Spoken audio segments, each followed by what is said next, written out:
Ce soir, on a les secrets du chauffard. Alors, dans cet esprit-là, je voudrais vous poser une question. On remarque que toutes les fêtes, on a un lien, une obligation pour certains, ou un conseil intéressant de se rendre à Jérusalem, au Beth Amikdash. Pour les fêtes de pèlerinage, Pessah, Shavuot et Sukkot, c'est une obligation, c'est connu. C'est pour ça que ça s'appelle des régalim. C'est des fêtes, pas régaliens, mais des fêtes où on doit se rendre à Jérusalem, c'est des fêtes de pèlerinage.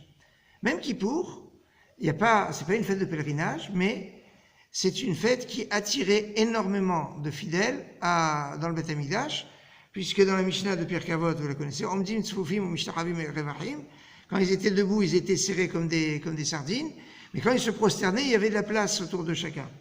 Et pourquoi il y avait de la place? Parce qu'ils faisaient le vidouille. Et quel jour on fait le vidouille? Quel jour on fait la confession? C'est le jour de Kippour. Donc on voit qu'à Kippour, ils venaient aussi en masse à Jérusalem, au Beth Amikdash, pour voir la Avoda. Rosh Hashanah. Il n'y a pas ni fête de pèlerinage. Nous, on nous a dit que... Alors c'est une question assez intéressante. Et la réponse se trouve dans une analyse qu'on va un peu développer sur plusieurs points, qui est que on peut utiliser toutes sortes de cornes de chauffard d'animal cachère. On verra si on peut utiliser un animal qui n'est pas cachère, mais enfin, d'animal cachère, c'est comme ça la halakha en général qu'on tient, sauf la corne de vache. La corne de vache, on n'a pas le droit d'utiliser, de vache ou de taureau. Pourquoi? Parce que la vache évoque le veau, et le veau, ça fait penser au veau d'or, et une catégorie nassé sanégor. Un accusateur, un procureur ne peut pas être un avocat. Donc, c'est très bien. Et là, Gemara dit, attends, qu'est-ce que tu es en train de me dire? Un catégorie nassé sanégor, on ne peut pas utiliser quelque chose qui va rappeler le veau d'or. Dis-moi, le Kohen Gadol, il n'avait pas de l'or sur lui par hasard? Vous vous rappelez? Vous vous rappelez, mais c'est sûr, donc il a de l'or sur lui. Alors une catégorie nassé sanégor, c'est quoi cette histoire? Elle dit non, Avodat Pnim, quand le Kohen Gadol, le jour de Kippour, rentrait dans le Kodesh HaKodashim, il était avec des habits blancs, sans trace d'or.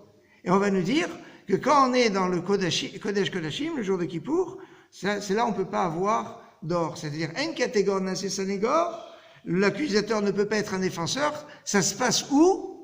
Dans le Kodesh HaKodashim. Alors, Gemara dit, attends. Et le chauffard, tu le sonnes où? Dans le Kodesh HaKodashim? Tu me dis, une catégorie nassé sanégor, un accusateur ne peut pas être un défenseur. Le chauffard, on le sonne partout. Dafka, c'est même pas une mitzvah qui est liée ni au Beth Amikdash, ni à Jérusalem, ni à la terre d'Israël, elle se fait partout. Et la Gemara de répondre, parce que c'est Zichron Teruas, elle est liée au Zikaron, c'est-à-dire au souvenir, à la pensée, et cette pensée, c'est comme si on est dans le Kodesh HaKodashim.